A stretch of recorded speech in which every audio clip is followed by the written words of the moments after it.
G'day and welcome to the 50th episode of the Destiny Down Under podcast. That's right, today we turned one because we had 2 weeks off last Christmas. So, sue us, you know. In this episode, we talk about the coming of seasons. We talk about trials being cancelled. We talk about the Prestige Raid World's First. And we talk about Activision being insidious. Stick around. G'day and... Yeah, good. G'day and welcome to the 50th episode of the Destiny Down Under podcast. That's right, 50, the big 50. We're well overdue a midlife crisis and it's all downhill from here. But, happy birthday, dudes. This is 1 year. Can you believe that? Wait, but it's only 50. I know, because we had 2 weeks off over Christmas. And we probably will do again. I know, right? Why don't we have party hats? Because we're grown men, and grown men don't wear party hats. That's my angle anyway. If you wear party hats, man, you know what, you got one handy, Matt. Go and put it on. But it's kind of come around quick. I looked at the dates of like the first stream and all that sort of stuff, and it was It's this week. Do you have a recording of the very first stream? I'm actually interested to see what that's like. Dude, you don't remember? Sloth broadcasting from his car with mobile data. Wasn't it? Fuck yeah, that was a thing, wasn't it? Jesus Christ. I'm pretty sure you were having a smoke as well. Yeah.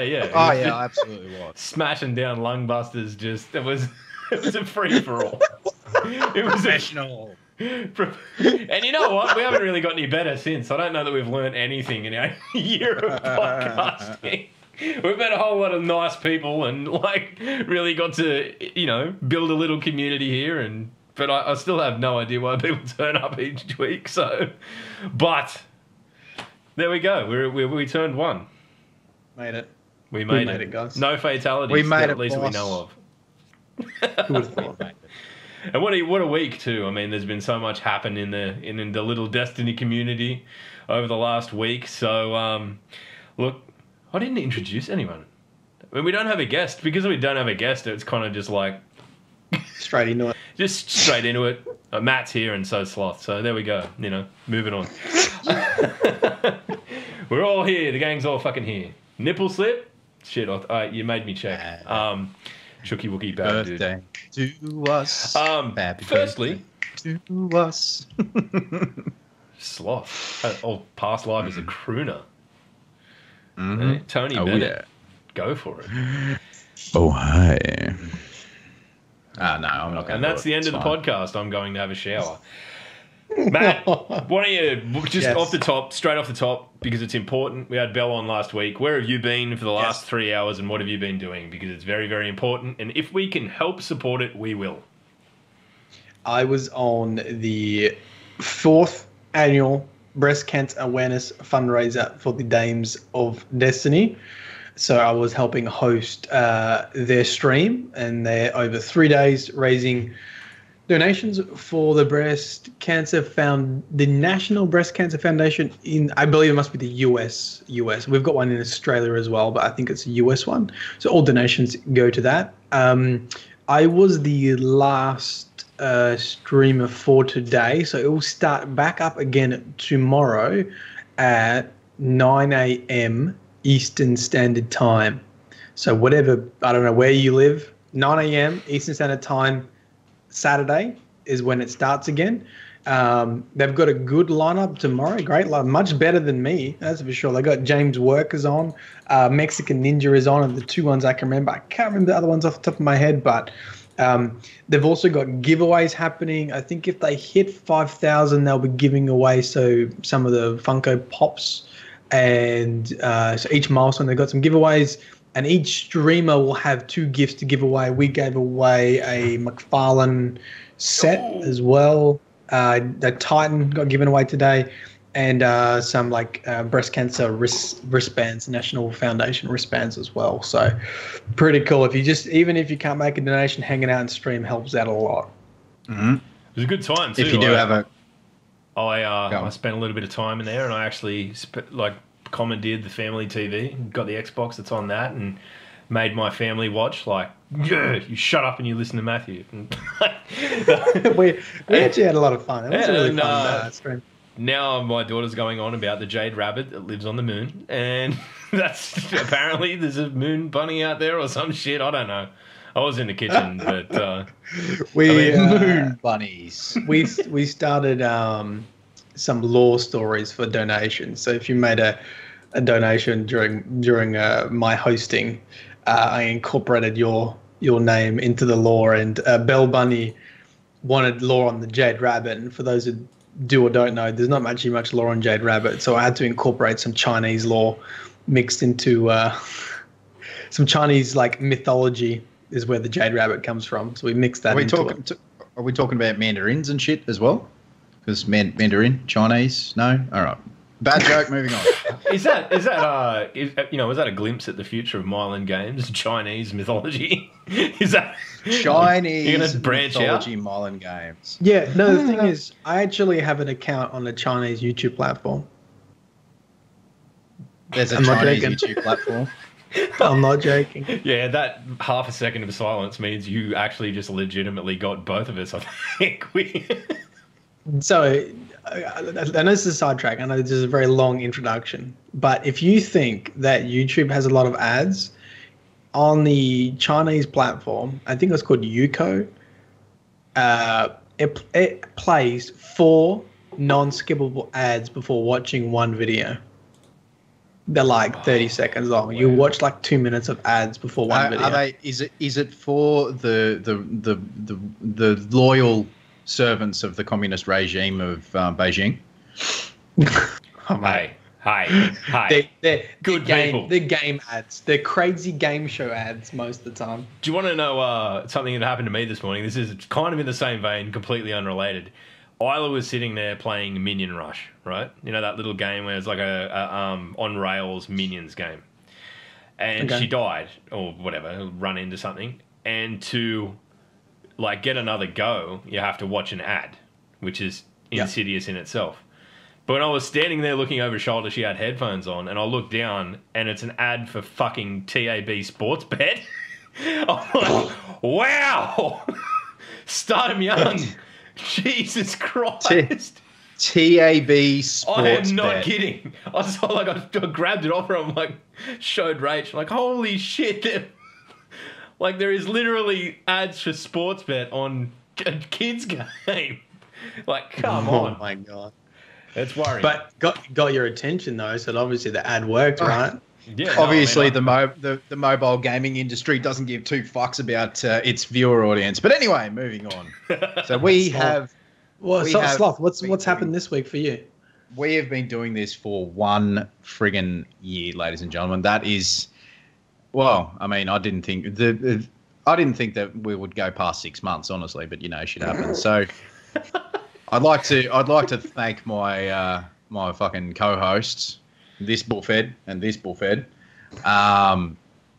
for a year of good fun, good times, and all of our guests and all of those things have been absolutely amazing, and all of our viewers on Twitch and on YouTube and SoundCloud, our listeners on SoundCloud, thank you guys, thank you so much from the 3 of us. It's been a lovely fucking 12 months.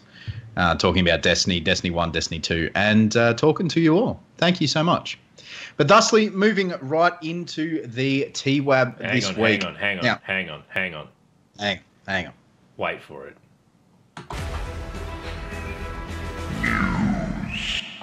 Beautiful. See? Go for it. There, go for your life. Moving now it's into done. the news this week, the Destiny 2, I'm going to steal their line wholly and solely here, is arriving on a new frontier in 5 days. The PC release is 5 days away from the release of the TWAB, which is going to be fairly interesting. It's definitely going to be fairly interesting to see how the PC crowd, not the people who are moving from console to PC, but the people who have never played Destiny and are picking up on PC, like some major streamers, YouTubers and all that sort of thing, who have picked it up and gone, what are they going to think of it? What are they going to think of it? I think there's actually going to be a lot more PC people picking up Destiny than I initially thought. Like I've just met randomly people that are PC players that have just I told them that I make YouTube videos about Destiny. Like, I haven't played Destiny before. I'm a PC gamer, and I'm gonna pick it up. And they're like, what is it like? I'm like, oh my god, how do I start that conversation? Like, I was like, how do you introduce someone who's never played Destiny to Destiny? Yeah. Well, I mean, firstly, you, Matthew, you go follow this YouTube link to my YouTube channel and watch the recap. No, but so like the easiest way to go to, if you're new to Destiny, if you're new to watching the podcast, if you're new to Destiny and all that sort of thing, watch Matt's recap, watch Bife's recap, watch as many recaps as you can to get the story. Because there are a few sort of bits that you just flat out won't understand if you haven't played the game before and you haven't had any sort of backstory given. I think the only thing you got to understand is the D2. Like, I don't think you'll know if you're new to Destiny. I don't think PC players will understand any of the races. The only thing they'll get from it is understanding the Cabal, because I think they fleshed that out well in the campaign. Exactly. Yeah. And the Cabal had little to no story in D1, but shit happens. But anyway, so we have the PC release. If you are new to Destiny, welcome into the community. Please enjoy the game. Please please find your own opinion of the game. Don't follow along with the massive content creators. Don't even follow along with us. Find your own opinion of the game. Whether it be try and stay as positive as you can. It is like a game that it is nothing like anything else that is in the sphere of video games at this point in time. It is very muchly its own entity. Genre. It is its own genre. But please enjoy it, guys. Please find your own opinions and let us know at DDU_podcast on Twitter. Let us know, and let us know your thoughts and processes if you haven't played it, and all that sort of thing. But also this week, the Prestige Raid was released, and we shall get into our opinions and thoughts and so forth a little bit later on in the cast. But we do have 3 clans that crossed the line, were the first to cross the finish line. Clan Redeem, which were the first ones to cross. And then clans Hands of Faith, Pro Raider, Ad Control, and Z-Force Nation, and clan I Have a Life in 2nd, 3rd, 4th. I Have a Life is the clan name. Respectively. Ironic. But so there was a massive. There was a massive. We'll talk about this for a little bit and then we'll move on. But there was a massive sort of uproar from the Twitter and Reddit and Bungie forum communities, respectively, that Clan Redeem apparently used an exploit that should have, according to, this isn't my personal opinion, but this is that should have removed them from the running, because they used the Wardcliffe Coil exploit, whereas you go to a heavy ammo box, you change to your Wardcliffe Coil, pick it up, and then change to another legendary weapon, something or other, and you've got full ammunition. Now, I don't think that should have. Personally, I don't think that should have taken them out of the running. It is there, and they weren't looking for that particular glitch. And glitches in the speedrunning community are you are allowed to use them. Was it intentional? What was the intent? It was absolutely intentional. He said the streamer who was streaming, I can't remember his name. He goes, "I'm doing coil glitch." Changed to the thing, went, picked up the ammo, changed back to his whatever weapon he was using, and then going straight into it. All right, Slothy, just give us, like, Sloth and I found out last night that we don't always agree on everything. So what we're going to do right now, and hopefully we can do this. We're going to both present our side of, well, not our argument, our perspective, and you can make up your own mind, because ultimately at the end of the day, we all feel differently about different things. And so, Slothy, you're in the camp that it was all right, you're happy with it. Just elaborate. I mean, I watch a lot of speed running, ADGQ or some dames done quick and all that sort of thing. And they can use glitches to get the quickest completion. So in my eyes, it didn't really do too much for them to finish. It didn't. I don't think there was too much of an issue. But Log, I know that you have an issue. So you have your thoughts on it. What are your thoughts on it, mate? Yeah, I mean, I come up from the perspective that like it is a glitch. It's not the game functioning the way it was designed or intended. If you were in the PvP and someone used that glitch and had fucking 16 rockets to shoot at your team, you'd probably feel pretty hard done by it. It's, you know, and using the logic that, oh, well, you know, it's just, you know, it's in the game so we can do it isn't really sound logic either, I don't believe, because, you know, if someone did the wall glitch and was standing behind a wall shooting Callus, no one had, you know, that would have got them disqualified. You know, that's where you and I will agree on that respect. I'm not saying it's in the game you should do it, but I don't believe it was something that was game breaking. I don't think it was a game breaking bug. Okay, this is my 60 seconds, right? Yeah. So I think there's always been a culture in Destiny to have raid races, and I think that if Bungie is going to announce winners and check winners, they should have a set of expectations and rules prior to that. And that allows everyone to be on a level playing field. Bungie should say, we know there's a Ward of Coil glitch. And they should make a decision prior to Prestige saying, if you use this, you'll be excluded from the race. If they're going to announce winners, they need to set rules, in my opinion. If no rules were set, now it's down to a moral and ethical decision making. This is like being given a challenge and saying, well, you didn't tell me I couldn't do that, so I did. Yeah, and exactly. There's always, now it's just going to be personal opinion on that. But this is what happens if you don't set rules and expectations. I don't think Bungie should be announcing winners and congratulating teams if they don't say, okay, well, if we're going to make this like a race and we're going to promote that, here are the rules. Well, either do that or do not. That's I mean, there was a particular rule per se, air quotes for our audio listeners. There was a rule that they couldn't, anyone who was using the ads being removed from the throne room area, that would be an automatic disqualification.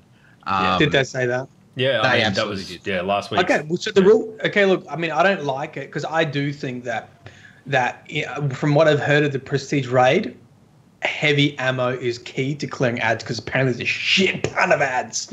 So I think it probably does give you an advantage. But if it wasn't set in the rules, well, it's fair game, and it's just up to your team whether you want to exploit that or not. And you know, if they addressed a glitch and they said that, okay, if you do the ad glitch, you're not going to be included. Well, but they didn't say the Ward of Coil, then that to me is fair game. Yeah, don't get me wrong with the fact that I'm sitting here saying that I don't like it. I'm not trying to take anything away from Redeem. I mean, they're clearly an astounding group of dudes, and they were there, and they got close enough. Dudes and dudettes, I'm not sure what the lineup is, but, you know, like, full credit to them. They're a million miles away from me, and I respect that. I think probably the most disappointing aspect of all of this is just the way we fucking turn on each other. The second that there's a little point of contention. You know, like fractured the community. Yeah, and it's disappointing. I mean, I don't want to see that, but I think what Matt's saying is right. Like the other problem is that even if they do come out and go, right, you can't use any like ammunition glitches, anything like that, they've got no way of policing it, and that's why they delayed the raid a week, because they had no way of detecting whether or not people would use the ads glitch. Yeah, but they don't need to police. They only need to check the winner. Yeah. Yeah, that's but you know, like I'll back up exactly what you said, Log. You know, like Clan Redeem, they got there without glitching, I guess you could say, the rest of the runs. Like they got up there. So I think that we are all in agreement where we can say Clan Redeem, well done, and the second, third, fourth, fifth, and sixth guys. Well done! Congratulations, you guys. You guys are clearly very, very good runners of the game. but you know, the way that people carried on about it was just horrible. Yeah, in both camps. In both camps, it was ugly, and like I got on. I banned myself from Twitter for a couple of days and came back into the middle of that shitstorm and went, "Fuck this shit, I'm out again." But I think that speaking. Yeah, I don't know. I don't like seeing people like, you know, fair enough, have your opinion. Everyone's entitled to an opinion, and that's what it is. But don't come out and just tell people to drink bleach because they've got an opinion on something. Like, it's fine. And rules and expectations levels that. This like neutralizes this conversation. And I hope Bungie saw that, and they just, you know, whatever way they want to go, they just say it one way or the other, and they just say, like, next raid, if you use any glitch, you're not included. Or they say these glitches are okay, these ones aren't. I just think it just levels the playing field, and it doesn't fracture the community, because then it's come from the authority being Bungie. Exactly. And the reason why people are like this is because the anonymity of the internet. And we've spoken about this at length on stream, off stream, and during the podcast. Is that people will go, go and blah, and like there's no repercussions. But anyway, moving on. So with the Prestige raid that came out, now I haven't attempted it. Log definitely hasn't attempted it, and Matt hasn't attempted it. But fucking I have hardcore podcast, aren't we? That's filthy casuals. Well, I mean, I'll get into this, and I spoke about this on my stream and in my Discord over the last few days. I watched Syntax 7 do it. I watched Doma do it. I watched a few other dudes do it. The fact that, let's just touch on this real quick. The fact that there's no light level increase, the gear is the same gear that's just been palette swapped, more or less. I say more or less. And it's a lot more mechanical in a very mechanical raid. I have no want to do it. No. Personally, I have no want to do. I'll garner no enjoyment out of doing the Prestige raid, to the point where I'm actually taking a step back from playing Destiny, not because I don't like it, but because at this point in time, I'm not particularly liking the person that I am when I play it, because I turn into a massive ball of salt. And I love the game. I love Bungie. I love D1, but it's just not for me at the moment. So let me ask this question, right? Because this is a way you can answer this, right? And you guys can play along at home. And I'm in agreement with Sloth in regards to rewards. What would be the minimum reward to make it worth the pain of a Prestige raid? Armor. Well, armor. Armor. Guaranteed armor drops. Yeah. Different armor. Guaranteed drops. Guaranteed drops. Okay. Well, I mean, of the same armor with the different palette? No. Guaranteed drops of different looking armor that you can, like, vastly different looking armor. You know. So you mean like Wrath of the Machine? Yeah, exactly. Yeah, so I reckon something to really distinguish you in the tower. Yeah. So a shader that you can only get from defeating Callus after completing all the encounters. Armor that you can only get from the encounters. Challenge mode armor, which is something that has been referenced to in the TwitchCon meeting discussions. A light increase. That would be prestige weapons and prestige armor and all that sort of thing would be great. Look, we did a quick poll and chat agrees. Light increase, armor with raid related perks, new armor, new perks. You can see that there's a big part of the community that all feels the same. And do you know what? It doesn't seem like this isn't far from what we already had at the end of Taken King. And it's a very, we're often repeating ourselves with this whole like carrot on the stick and rewards. And I still find it very odd that, you know, for a game that pretty much at the moment is mostly about the loot, why the loot is so bad. I think we can touch on this in a minute, but I think there's a very clear reason why the loot is so shallow at the moment. And that's a good story that we can get to. We'll get to once we just finish off these things. Probably the other thing worth noting. I mean, sloth. Fair enough, mate. If you're not feeling it, don't feel it. Like really, that's. I mean, I'm sure there'll be nights of just fucking around in the Crucible and things like that. But if you're not doing the raid carries, then don't do the raid carries. Can we recap the prestige mechanics just for people that might not be aware of them? Yeah, go for it. Just before you do that, mate. But like, I'm not saying, and I want to stress this to people who are on the fence about Destiny, who are Destiny absolute haters. I'm not sure if you're actually going to watch a Destiny podcast, but I'm going to tell you right now, I don't hate the game. The game is not dead. It's just I don't garner much enjoyment out of the PvE. I'm a PvE player. I don't garner much enjoyment out of PvE at this point in time. It is a work in progress, ladies and gentlemen.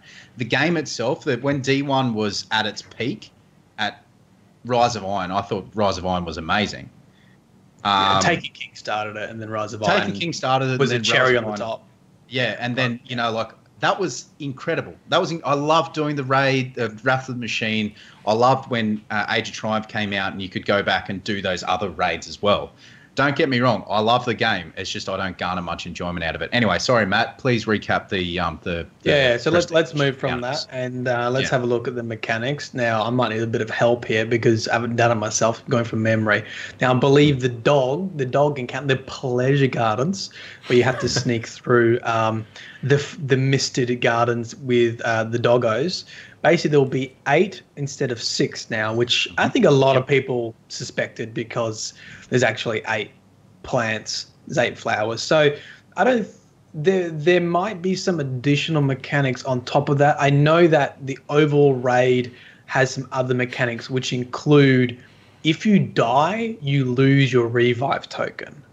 So normal mode, you only lose a revive token, or you use a revive token when you revive someone. Now you also lose one. So the addition of 2 dogs, I imagine, makes it more difficult to get through the maze without being caught. And obviously then you need, well, to be honest, you just get a Titan and they throw 1 nade on one dog and they throw 1 nade on the other dog. And nothing's changed. Honestly, in that respect, like I don't know if they have extended the timer for the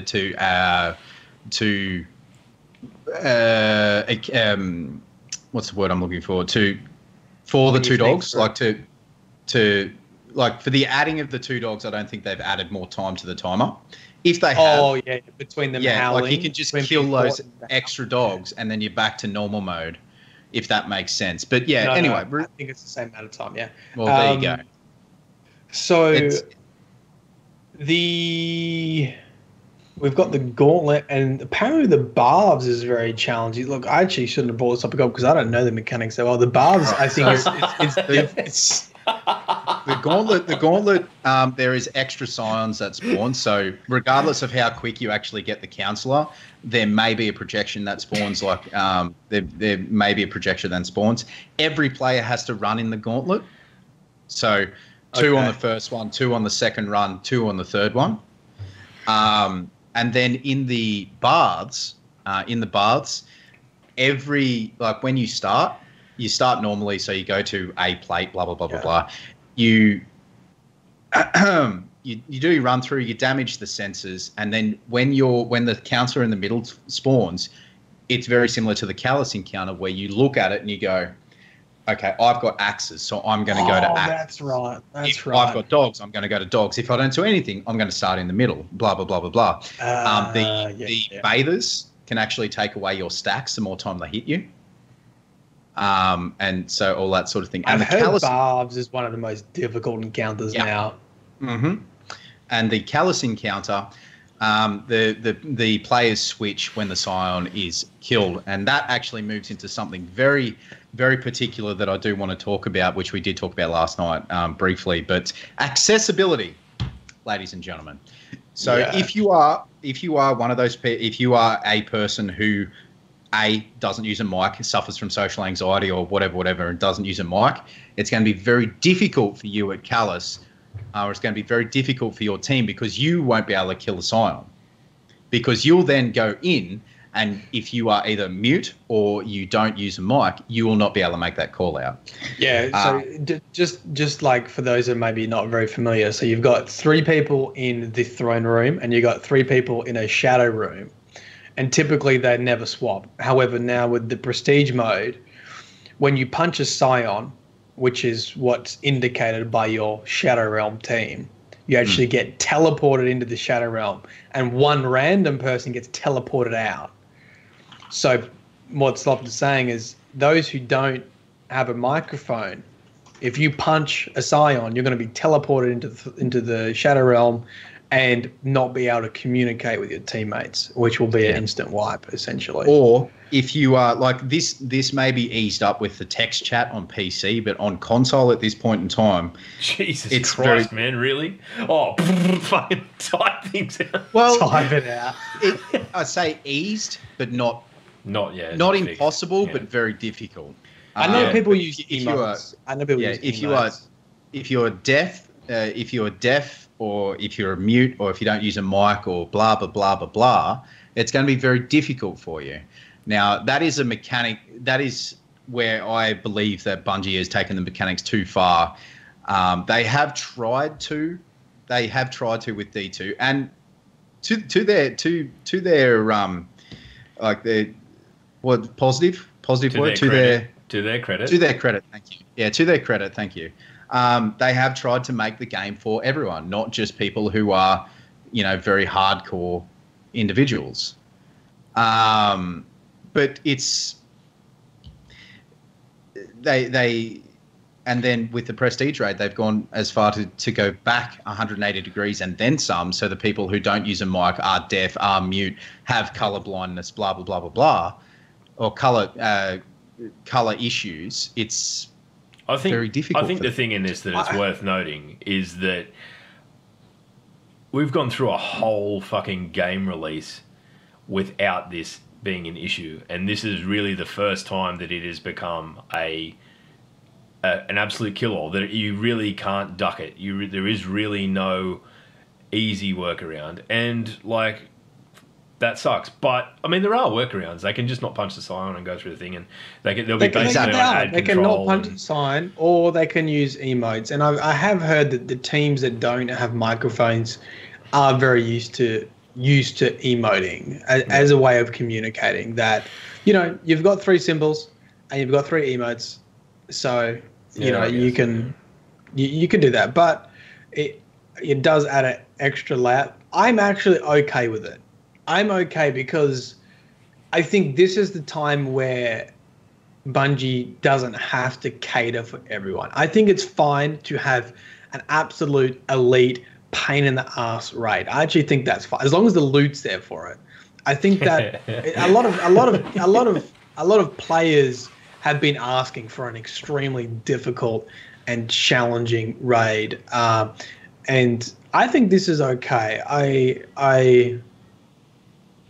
I don't know. I can't speak for that community. I think, I would love for us to get some feedback from people who are in that community, and maybe we can read them out on the stream, because we also are making some assumptions as well. So, I mean, if you guys have any connections, like this came up off the back of a tweet that I retweeted from Nikita that's in Sisters with Jazz, and basically her issues. So, I mean, obviously, people have a million different variations in things that they can and can't do. So I guess at the end of the day, Bungie have done incredibly well to this point. We've been able to, work around it. I'm sure there are workarounds now. Maybe it's just going to take time for them to come out. But, I mean, I guess I agree to an extent with Matt in that, it is fine to have a piece of end game content that is absolutely fucking brutal and like all of that. But the part of it that doesn't sit right with me is just that there's some people that are just no matter what you do, you cannot. But at the same time, guess what? There's no reason to do it anyway, so who gives a shit? and that is a valid point. But if you're a hardcore PvE player from D1, true. If you're a hardcore PvE player from D1, like I'm guessing Nikita is, and a lot of other deaf, mute, people with social anxiety who don't like using a mic, like it's going to be very difficult for them. And if they don't want to do it, they actually kind of feel left out. Now, I'm not saying that Bungie needs to cater for everyone. There are a few things in Destiny 2 that they have tried to cater for everyone, and it hasn't worked. But, you know, like the casual nature of the game. with a friend, like a good friend of mine, Scarlett, like we've known her for how long? And she has never used a mic. Yeah. Like I know how she thinks when it comes to raids. I know what she knows what I'm going to do. I know what she's going to do. You know, like we have played a lot together. But if someone comes in and they are socially anxious or they're deaf or they're mute, I don't know how I'm going to help them. Yeah. If you're color deficient or something like that, that's something that I can help with. If you're a mute and you're in the Twitch chat, I can kind of help out with that, or with emotes and all that sort of thing.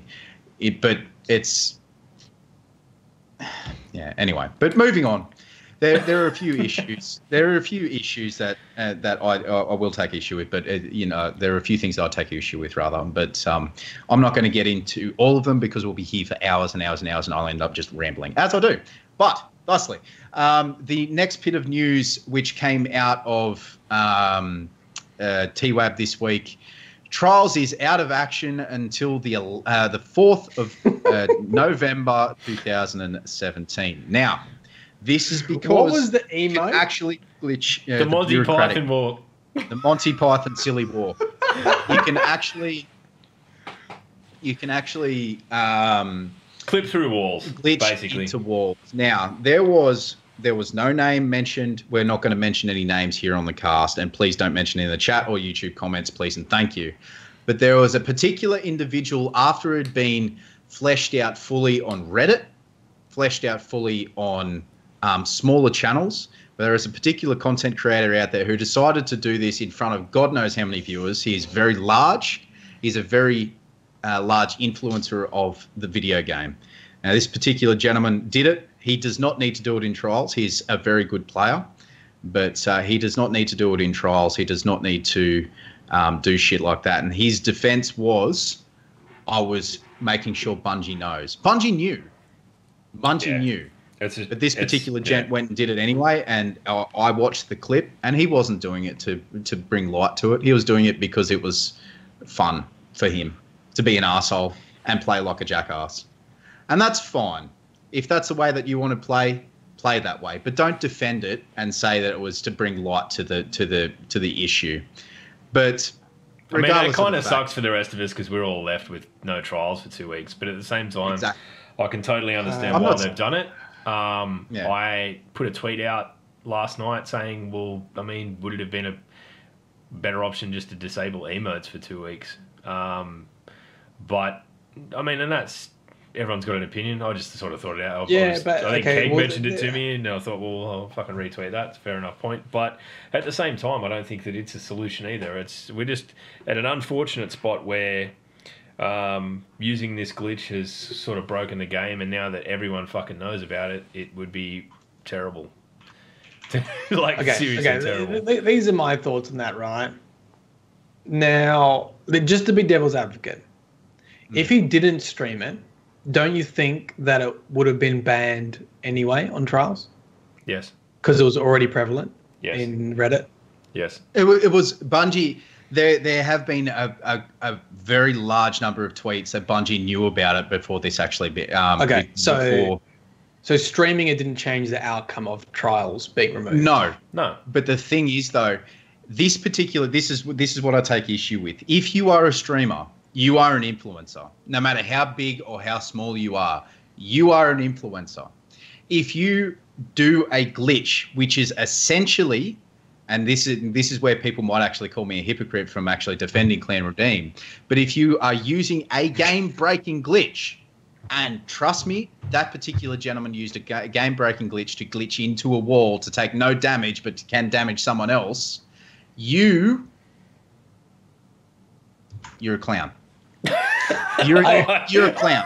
Wow. You, my fine gent, are a clown. And if you think that people will not, if you think that people will not do exactly what you do because you are they love your channel, you're their hero, or blah blah blah. Because like that particular gen, he's an influencer, as I said again, and people will do it because he does it, and then they'll say, oh, this guy did it, so it's okay. No, it's not.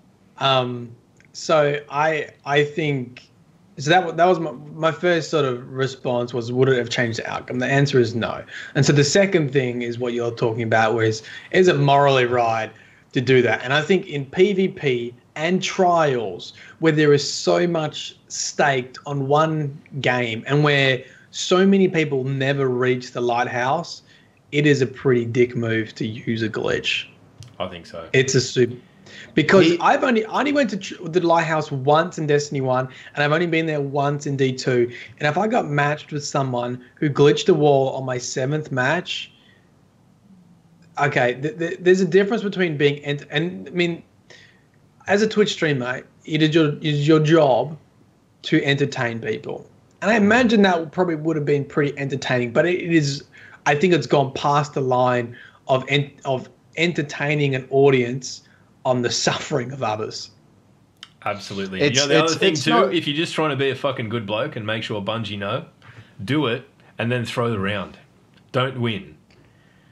Like if you are from the bottom of your heart just trying to help out, do the glitch, kill someone through the wall, and then don't arm the fucking bomb or don't defend it. You know what? You can do that. You can not win the round. Jump off the edge.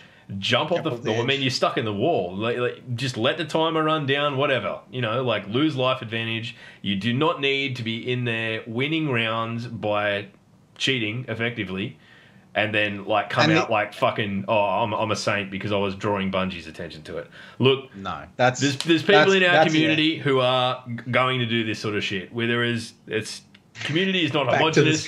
There are different people who come from different walks of life who see things different ways. That is fine. I don't like this shit. None of us here do, but whatever. You know, we can't do fuck all to stop it. There's no trials this week, and that's the way it goes. That's the way the cookie crumbles. I want to make one thing perfectly clear. I'm not saying that this particular gent caused trials to be cancelled, but he did draw attention. He did influence a lot of people to do it. Yeah. Yeah. But anyway, I don't think that's the issue. I think it's more about just being a dick. Yeah, being a dick. I think that's more of the issue. Yeah. But anyway, it's going to be banned anyway. Moving right along, we do have a PC launch calendar. So all of the things that you would like to do on PC Destiny on the 24th of October, the Destiny 2 PC relaunch. Destiny 2 PC edition will launch. We've got the Nightfall, the Prestige Nightfall, and the Nightfall Guided Games will be going live on that same day. So if you're grinding like a cheap Wednesday afternoon stripper, then you'll be all over it. You'll be able to do all that sort of thing. And then on the 1st of November, the following Wednesday, there is the normal mode raid, which will probably have a world's first raid race type situation as well. And then on the Friday, 3rd of November, we also have Trials of the Nine, which will go live, which a lot of people on PC are looking so forward to. Yeah, because really it's going to be a little bit more competitive. Honestly, talking to Sassy on Saturday night, Matt and I ran with Sassy, which is really the only way he or I ever get to the lighthouse, let's be honest. Mm-hmm. You know what he said? And it was the weirdest thing, and it comes across as fucking staggeringly arrogant, but I know he doesn't mean it that way. He goes, I just want to be in an arena where I'm not just the best anymore. and like, I laughed, and I'm like, but can you imagine, he's got an extensive borderline professional fucking gaming background. Like, he's a hardcore dude and he plays very well. Hence, he can put me and Matt in his backpack. But he's craving the challenge. He's craving the challenge, and that's what that's why it will be a fucking. There will be a fight.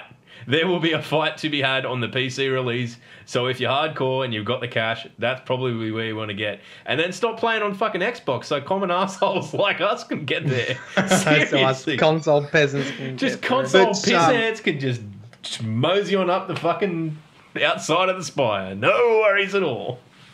So just for reference, guys, I'm Sassy, who Log is referring to, is a former Halo 3 professional competitive professional gamer. Like, he went to events, won events. He is very, very good. So, anyway, that's beside the point. So, It's very sassy. and then on the 7th, the following Tuesday, the 7th of November, the Raid Prestige mode does come out, and then Raid Guided Games does come out. So if you're on PC and you're looking forward to all of the times and dates and all that sort of thing, there it is. It is in the TWAB. If you would like to reference that on the Bungie. You know what website. I can't wait for? PC Guided Games, right? Look how bad Guided Games is on console, which has a player base of 3 years. Where people do guided games and like can't speak English, they're from a different country, and you know their clan's actually never done the raid. Can you imagine what it's going to look like on PC?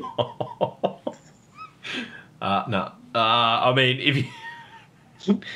They might as well just not release guided games, to be honest. I think it's one of the things. I think it's one of the things that will be fucking aggressively revised in the not too distant future.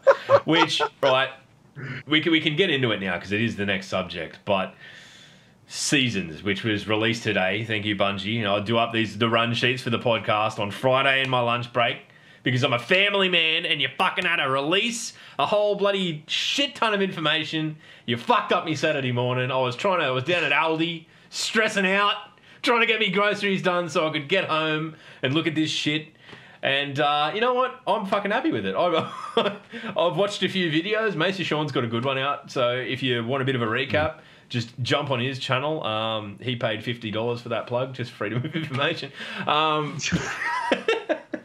No, he didn't. I don't even know him. We actually good video to use his name. We paid $50 to reference his video, but there's a heap of stuff. I've made a massive list, and it's sort of the appendix to this week's run sheet, and it has literally everything in it. So what we might do, dudes, is kind of just have a bit of a scroll. You get your mouse and sort of we'll go over the big points. Basically, I don't know. I mean, for me, I'll say this: coming into Destiny 2. It's always felt like there was a component of the game that we didn't have. That it felt like it was... And for me, I thought this is just me coming in kind of from Destiny 1 Age of Triumph, where everything was on the table. And we were spoilt for choice with things to do. Where, this has clearly been something that they've had in the pipeline for a while. It was always the plan to do this. And I think that this is probably the reason why the loot pool right now seems a little bit like a kiddie pool. You know? So we get basically what seasons are is we will get 4 seasons a year. They will have different... it appears as though they're going to have different faction armors, different Iron Banner gear. Iron Banner will function differently next season. Things like this. Mm-hmm. They're basically using it as a quarterly opportunity to flip the script a bit, and I think it will basically become, they've said that there will be sandbox changes come. It will become like our old April update to some extent quarterly, which really, for me, when you think about the implication of that, where we'd go a year without having anything like that, it's huge. It's a huge commitment. It's a huge undertaking. It sees Destiny 2 transition from... being run by the team that launched it, built it, and all that sort of stuff, to actually being, what's the word I'm looking for? Maintained and curated by the live team. So if you've got 3 hours to spend on watching a video, go and watch the actual release. But for me, having this kind of, I think we're going to take a step back from Destiny and realise that, it's not going to be the kind of game where you can just bury your life into it. And this is the one game that you ever have to play and all of that. Because let's be honest, it was never that to begin with. We always ran out of content. But so I think this is a good way. It's like a quarterly freshen up of things. Guys, we haven't had a whole lot of time to sort of sit and digest all of this stuff. So if there's things that you want to say, throw them out there. We'll talk through it. But I mean, I overly am feeling kind of positive about all of this. It's I'm pretty casual these days. So I have my perspective, but yeah. I think it's a good start, Seasons, and I think I think that's getting much closer to the carrot to have something. I was there in season 1 and season 2, and they're making some really good changes to things like being able to buy your gear from Iron Banner rather than loot drops. Because the thing about these seasons is, like, Iron Banner was so ridiculously hard to get the set. You know, if you're going to have a season, you want to be able to log in and actually play the game for a reasonable amount of time and get a reasonable amount of loot. So they are going to address that. Surprise, surprise, they worked out what they did in Destiny 1 seems to be what people want. Oh, we should make it tokens. Let's go back to buying it. That seemed to work. Oh, wow, we did that in D1 and people actually liked it. We probably should have done it in D2. It's legendary shards, and literally everyone's got a fucking stockpile of them, like North Korea's got nukes at the moment. Like, seriously. Oh my God, stockpiled. So I think that is a good start. I think the little knick-knack things added, like ice hockey in the social space and snowball fights, are fine. But that's with the dawning that comes for Christmas. They need to be like super. That can't be the main plug. You know, that's just like fun stuff on the side. Like, I mean, who here actually plays soccer in the farm? No one even goes back to the farm. So only because that ball is the physics are so cacky. Like, I mean, if you're gonna make a game, absolutely. Yeah. If you're going to make a game, make it a proper game. Anyway, look, but I still think it's shallow, though. I think at the moment it's still a little bit too shallow. And there's some people that love chasing cosmetics and gear and are collectors. And I think you're going to be really happy with the seasons. And there's other people that I think I'm definitely on the more casual side when it comes to collecting stuff. I don't really give two hoots, to be honest. I need the guns that I need to get through the raid, and I just like chatting to people. And for me, I don't see there's a huge benefit of seasons yet. I hope that there is just some nice little storylines in the seasons would make a big difference for me. Well, I mean, one of the things that interests me, and they did the classic Bungie maneuver of giving jack shit away, but they said that there would be different themes, basically prevalent throughout each sort of season, right?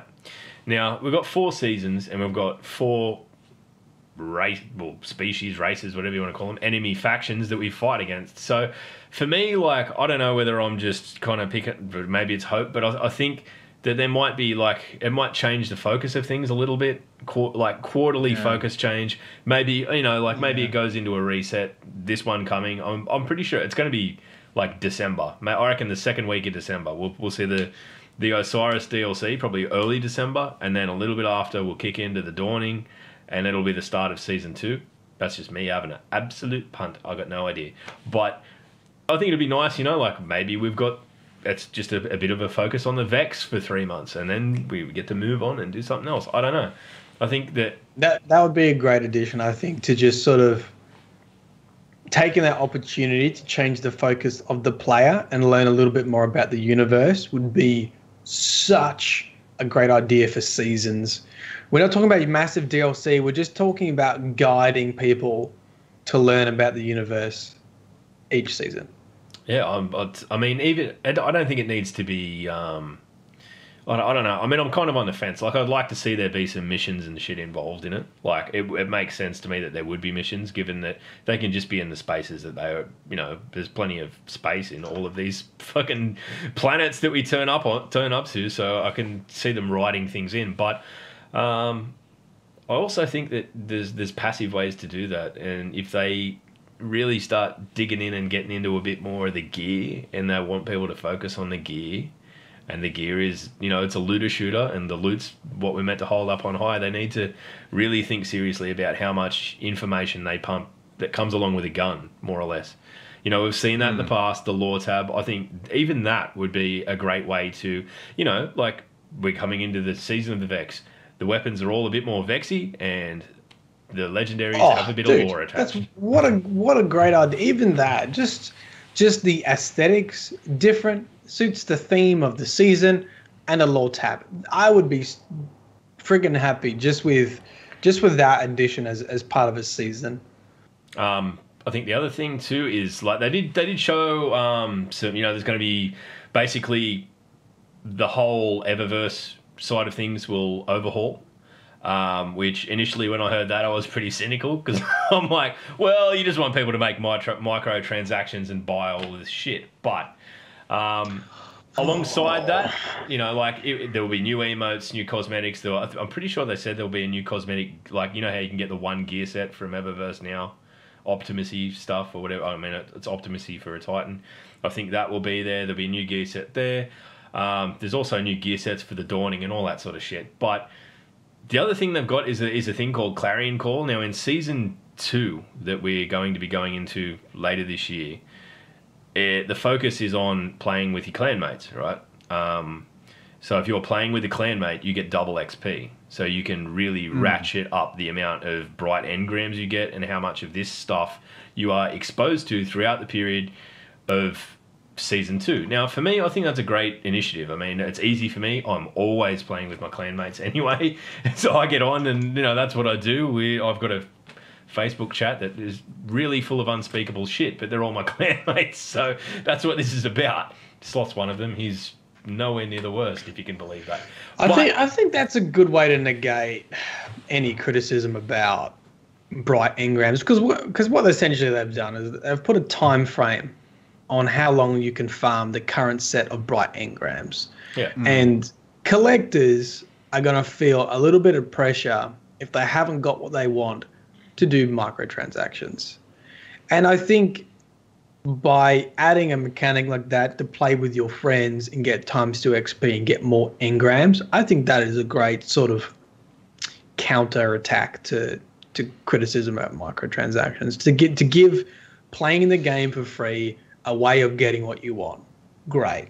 Join a clan, builds a community. Yeah, that's cool.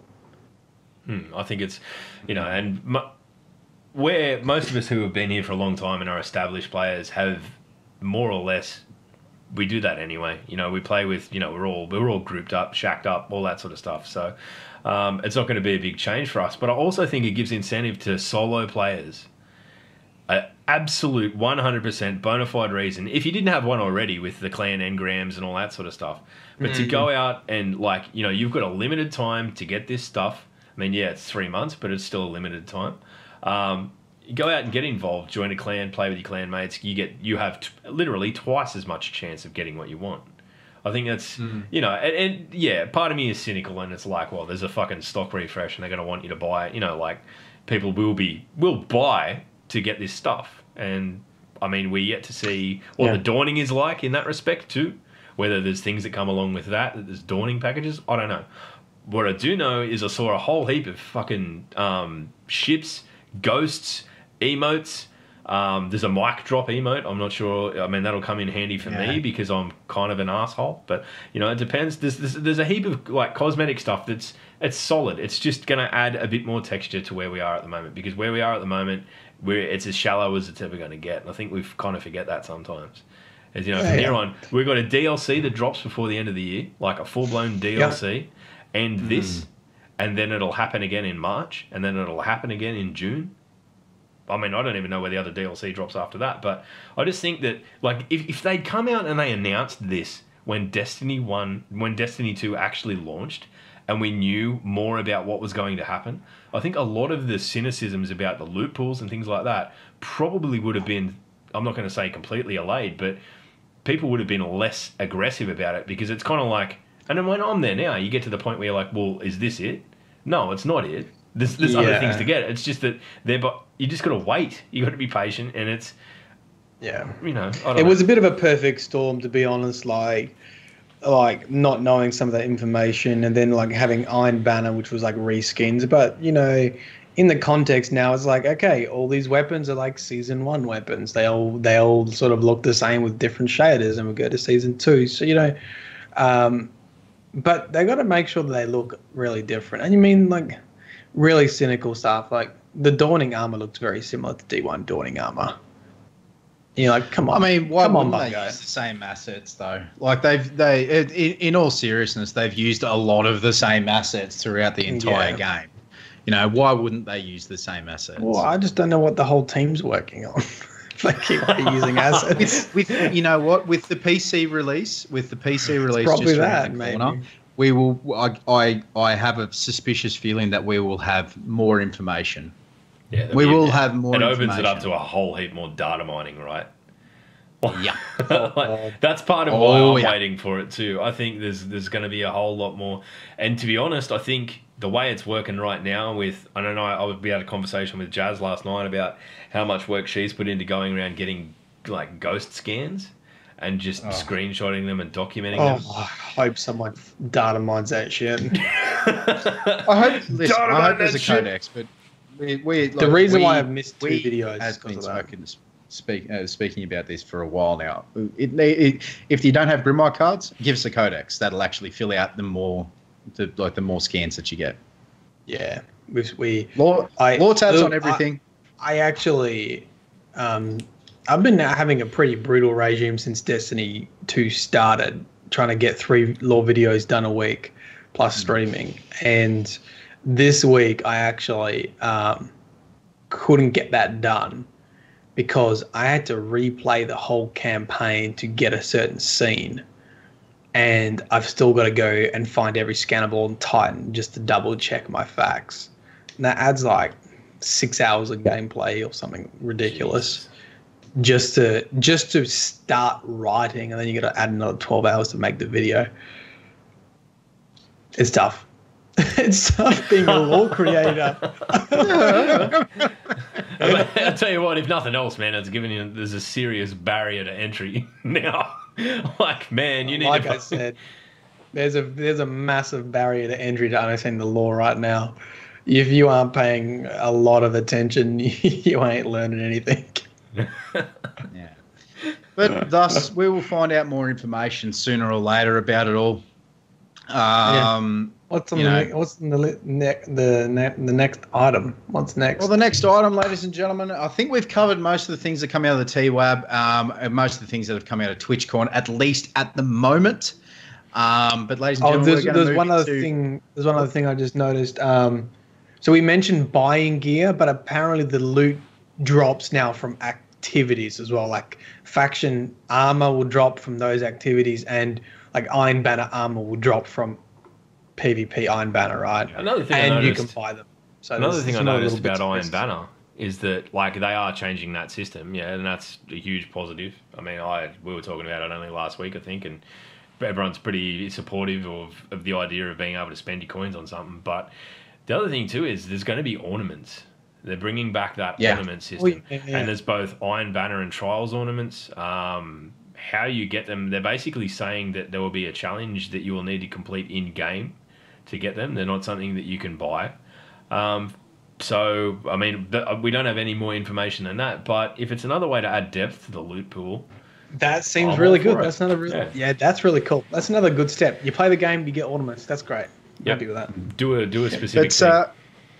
Yeah. We shall see in the coming weeks about what is coming up for Destiny. A lot of it is speculation at the moment, ladies and gentlemen. A lot of information has come out, but to further that information, a lot of it is speculation at this point in time. They did an excellent job of just like talking about nothing. He is the king of talking about nothing. He could run. I don't know how they did it. He could be a political leader. I don't know how they spoke for so long about Zip. And showed like 8 screenshots, and that's really it. Of like in the PowerPoint presentation.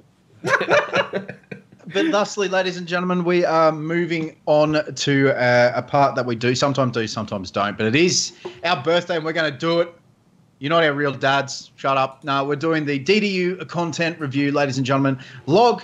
The DDU content review is basically any sort of content that has happened on Twitter, YouTube, Twitch, or anywhere on the internets that actually caught our attention. Log is up first. Log, what is your piece of content review for this week?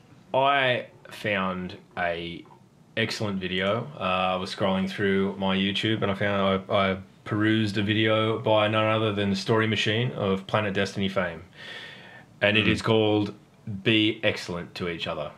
And it basically goes through how not to be a dick with your opinions about Destiny. And it is fucking great. And there are literally things that I went in there and things that he said, and I'm like, fuck, man, I do that. I could work on, like, I learnt lessons from it. Like, number one, don't get angry at people just because they're angry. I do that very well. I try and beat your anger with my anger. I mean, it's a flaw as a human. But honestly, great video, and it's kind of underwritten with this amazing sort of dry as fuck sense of humor too. So if you're into that sort of thing and you think you could use a bit of a laugh, go and check it out. I'll share the link. Hang on. But it's in the chat. It's in the chat. All right, sweet. But that was my pick of the week. I was pretty stoked with that. And Matt, do you have something off your YouTube that you're hurriedly searching through at the moment? Yeah, can you see my banning?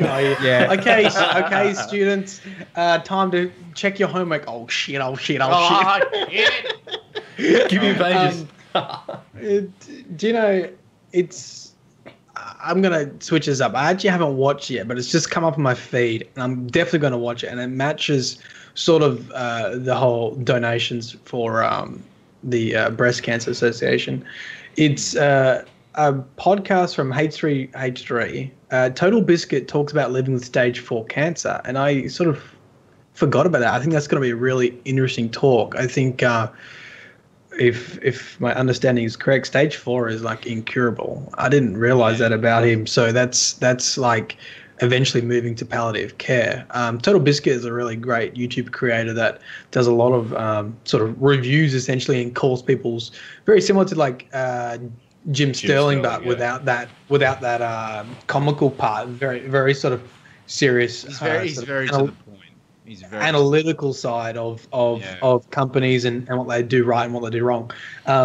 So that's actually on my list to go watch. It's I'm gonna go. I'm interested actually. I didn't really realize that about him. I think I heard it, but I sort of forgot again. So sucks. I'm gonna go give that a watch. Yeah, man, it's torture. It's absolute torture. So just whack the. You got the link there, man. Whack it in. I'll grab it now and I'll put it in. And my piece of content that I watched actually about 3 o'clock this morning, because I'm an idiot and I didn't go to bed, is the co-optional podcast with Total Biscuit. It's a podcast that he does. The guest on it is Krendor, YouTube creator and all that sort of thing. But they talk about visceral games shutting down. They talk about Shadow of War. They talk about the Cuphead. South Park, Battlefront 2, Humble Bundle being acquired by IGN, Activision's microtransaction matchmaking, which we will cover in the next segment as well, and Denuvo being broken. Denuvo being a DRM anti-theft mechanism. But yes, it's a lovely bit of lovely podcast. Goes for about 2 hours 20 minutes. It is worth a watch if you are interested in all that sort of situation, and it is kind of funny as well because like they swear and they do the British swearing, which is kind of cute in a way. So yeah, please go and check that out, ladies and gentlemen. You just offended all of the UK. Just British swearing is cute. It's not like Australian swearing. Fuck! It's not the Australians. It's the hard Fs. Hard Fs. Hold on to them. Yeah, it's not the Australian. So moving now. That being said, ladies and gentlemen, we are moving into the Nailed It, Failed It, which we are all focusing on one singular article and one singular. Very, very, very hard to go past. But Log, if you would like to introduce that, please go ahead. Right. God, how to begin? Also, maybe Wednesday morning, I think it was, there was a Rolling Stone article about, that had a Destiny thumbnail. And for me, growing up on Rolling Stone, being the dumbass metalhead that I am, I thought, fuck, I have to click this, Rolling Stone articles? And then I got in there and I was pretty disappointed that it was basically about a patent that Activision had acquired. That had basically the premise behind it, and don't get me wrong, I'm going to stick up for Destiny, but this is the most insidious fucking shit I've ever heard. What it does, right, it's basically engineering you to make microtransactions it'll put you with a fucking good player with a gun that you can buy in the shop, and it'll sort of casually showcase how awesome you could be with this gun, and it'll make it very clear. And then guess what? You'll go buy the gun, and it'll cost you money, and you'll spend your money on it, and then you will return to playing PvP, and the game will deliberately match you against people of a lower skill level, so you feel like this gun has changed your fucking life. And you may be encouraged to go and make more fucking purchases. Right. Now, This is the... Oh, how fucking scary is that? Like, just... I haven't seen anything from Jim Sterling on this yet. I can't wait. Oh, he's done it. Wait. I haven't seen He's it yet. done I'm it? gonna fucking watch it. I'm pretty sure his latest Jimquisition touches on it, and he'll do a little bit more about it next week. But I mean, first things Holy first. shit! Just remember this, right? The average human sees 3,000 pieces of advertising every single fucking day, right? Video games are no different. There are ways that, and even Destiny right now, there are ways that are casually pushing us in ways that we don't realize to spend more money in game, right? This isn't even a push. It just puts you in fucking, like, it kind of forces you to, because guess what? The game gets easier once you fucking buy something. Like, apparently the patent was filed 2 years ago. Yeah. And, you know, that's a long time. Now that it's out and it's broke, I mean, I'd like to think that they're really going to think about shelving it as an idea, because it undermines the integrity of everything about everything. But my bugbear with it, and the reason I'm going failed it to the journalists, is that every one of these articles I've seen has had pictures of Tess Everest, who doesn't sell guns. Poor old Deej come out, man. There was one of those days, you know, those days where you wake up and you're like, you know what? That was a bad day for Deej. It was a bad day for Deej today, man. He was Should've putting out stayed in bed. spot fires like the fucking RFS. He was just struggling, man. This is not in Destiny. This is not in Destiny everywhere. This is not in our game. This is not something we want to do. This is not, you know, like, I mean, but Activision's a parent company. We never thought we'd see microtransactions in Destiny to begin with. Maybe we were on the slippery slope. Maybe fucking Tower was right. There's your shout out, dude. I hope you've been listening. We're an hour in. Eat a dick. But you know what? Deej responded to Skill Up. He's another Australian YouTuber. And with this is not currently in Destiny, and Skill Up had quite the remark back to Deej. You said, well, this doesn't mean it's not going to be. Yes. And I think the main part, right, is this. Bungie isn't Activision, but they report to Activision. And you have to feel, do you imagine someone was asked by Activision, there would have been a team, imagine getting into game development, like, finally made it, get your first day of work. And then like, all right, guys, we've got some reports from Activision. They would like you to develop a patent to get people to spend more money. So you get match made with people that have spent money, and you see how good it is, and you want to spend more money. That's your job for the next year. And then when you do spend money, you get match made against people who don't spend money to shit on them that are of a lower skill level than you. I mean, I feel bad for, you know, I think a lot of people know Bungie as a company, and we can sort of see this evil overlord forming as Activision, and it's concerning to say the least, to be honest. I have a bit of a fucking advice here for Activision. Fucking stop. Fucking stop it. Honestly, like, whether you are part of Activision or not, or whether you like Activision or not, it is predatory. This behavior really is fucking predatory. It is quite predatory. It has absolutely no place in the gaming industry. Activision, you as a whole, like the fucking head sheds of Activision, the head sheds of EA, the head sheds of Ubisoft, get fucked. Do you know what? Sloth. That is we just lost a viewer. It was Activision. Could you fucking stop? It's evil. These companies, that you are becoming so predatory to the point where you guys, it just stop. You know, like it. I can't put into words on how angry this shit makes me. Okay, look, this I agree, Sloth, and this is what needs to happen, right? And this almost happened with Shadow of War. We need something like this to actually happen, and for the community to come together and just goddamn it, bury the game completely. Like this happened with Shadow of War, where they had those to buy these loot boxes, and as a community, every gamer was like, "That is horse shit," and not only that, but we need to vote with our money. And for something so outrageous needs to happen, it needs to happen. One company needs to be burnt at the stake and go bankrupt from it. One company, like, I don't want it to be Destiny, but it needs to happen. A big AAA company with Activision, and they push some bullshit, and everyone's like, no, fuck that. We're not buying the game. And that's the only way to get these CEOs to listen. They get the collective bitch slap from the community. That will stop it. The thing is, though, like, it's all well and good for us sitting here with you sitting with 100K subs on YouTube and Log and I sitting on a grand total of 100 between us, you know, like, and all that sort of thing. You know, like, we can come here, we can say to people, vote with your wallet, because we know better. But there are people out there. Just remember what games Activision actually hold patents on.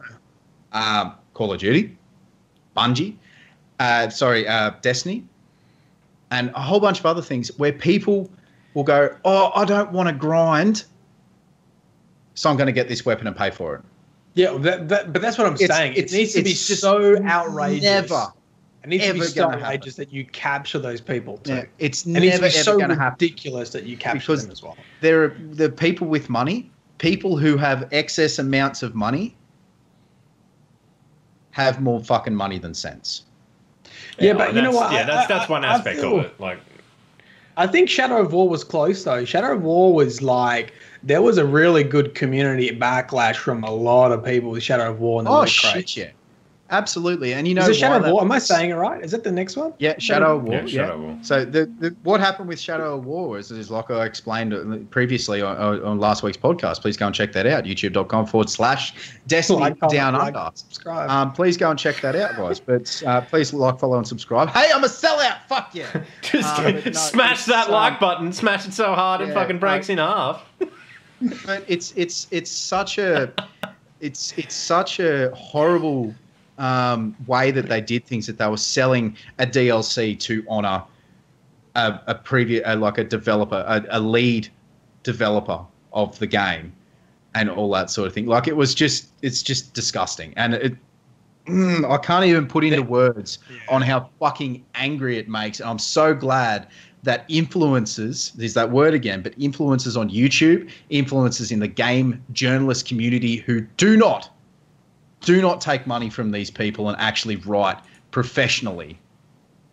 Yeah. Have actually fucking spoken up and said, no, not in this gaming community, not now, not ever. And people actually fucking listened. Yeah. And Warner Brothers have gone, oh shit, we could lose a very large fucking cut of our profits because of these people. I think they already have. Yeah, and I think Shadow of War's been smashed, man. We haven't seen. Happy to see that Warner Brothers has lost a cut. Exactly. Fuck those. And you know what? I don't want Destiny to take the fall, but you know what? There's one thing that we can say that is absolutely going to be the make or break moment of Destiny now. If Tess Everest, or whatever her name is, Tess Everest, that's the one. If she ever sells a fucking gun, we've jumped the shark. That's yep. Because then that's what I'm saying. That's what I'm saying. Like, if there's something that bad, I think the community will be like, "That's too far." Yeah, I think especially this community. I sincerely hope that is the case. And then we got to watch poor Deeds try to fucking deal with that community management. And you know what? Yeah, it's very, very, very close after that, where it's going to be. It could be like if it does happen, Anthem Down Under or something. If that happens, at the fucking stake. Deeds is going to be burnt at the stake, and the game itself the big content creators, the big influencers will go, no. Yeah. And either Bungie will continue on the storm. same path, or they'll back off and go, whoa, shit, we fucked up. We better fucking back it up a bit. And Activision will probably keep pushing them, going, quick, push the microtransactions. Quick, we want to sell guns. Fuck. Stop it, Activision. Yeah. Fucking stop it. Sorry, that just makes me so angry. The perfect storm would be a decision like that, and then a loot and shoot in the same genre as Destiny coming out and performing well without those issues, and you'll get a mass exodus. For example, if Anthem filled the whole of that sounds really bad, of Destiny players. Filled the whole of Destiny. I just made a very specific hand gesture. If you I just listening. saw you on the replay. I just saw you on the replay. So if something comes like that, you will get a mass exodus, and you know what? It might need to happen. Someone's got to fucking take down. There's if Bungie don't play it right, they're going to lose a very, very large fucking part of their player base. Honestly, I can't reconcile it with Bungie. Now that it's come out and there was a backlash that there was an article even written about the patent. Fuck me. If there's even a sniff of it, there will be serious collateral damage. And I think that it would be like, they've been very protective about the integrity of the game with microtransactions so far.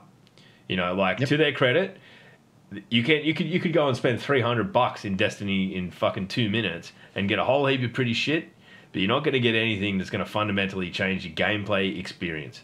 And that needs to be the way it fucking remains.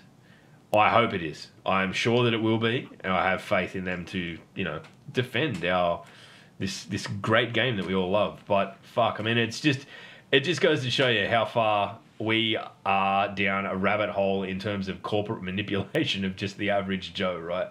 It's fucking scary. Well, the scary thing is, it's like watching a Game of Thrones episode. You're like, what mental case thought of this scenario? Do you know? What people who what want fucking their Lannister thought of this shit? People who want their people who want their fifth fucking summer home in fucking, Squillionaire's Lane in fucking Italy.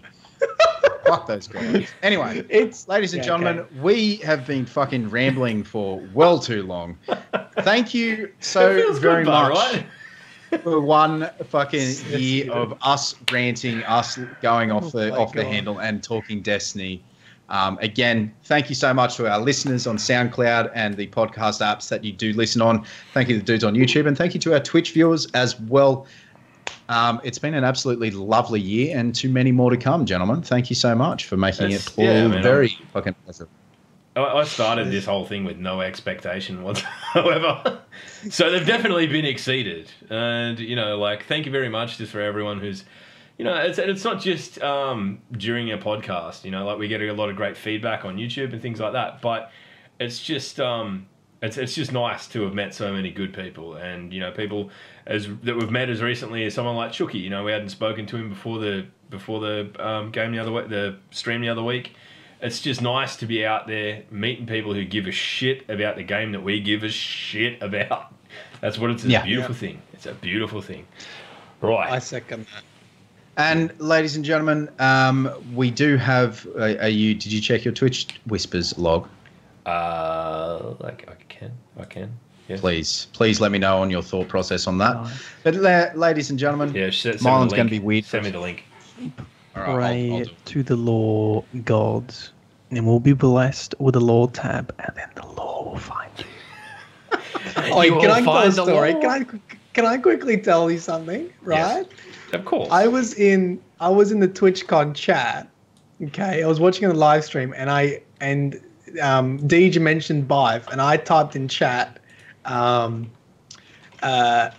typed, did someone mention law? And then someone wrote, at Marlin Games, the law will find you. Oh, yes. 15,000 people, and one person responded as the chat was like, "Brrr." It was just like the wall of 5G, and then it was off. Whoever did that, thank Get you. in touch with Matt, please. Let us know who you are. Please, I want to know who this person is. All right, we're going to go and Ladies and pay gentlemen. a visit to our good friends in the Focus Fly chat. We've had Jay on. We should probably extend the arc, really. Maybe one day we'll do like a fucking tandem podcast and completely fuck their shit up, and it'll be business as usual for us. But we're gonna jump in there. So if you're in the stream now, you know what we do. We go over and we say g'day. That's it. That's really all you need to know. Even if you're not Australian, you can do it. And you know what? Maybe we'll go birthday g'day. What do you reckon? Just to add the fucking confusion. Birthday g'day, right. So that's what we're going to do. It has been an absolute fucking pleasure doing this for a year. I hope I'm doing it till I'm like 90 and really old and senile, and Sloth and I will forget even more shit than we currently do. Matt, I imagine you'll take far better care of yourself and keep us on track, right? That's the promise going forward. That's it. Yep. All right. Good. Ladies and gentlemen, thank Let's you play so some much for fucking watching. music. We have been DDU. See you later. Peace. Beard's here.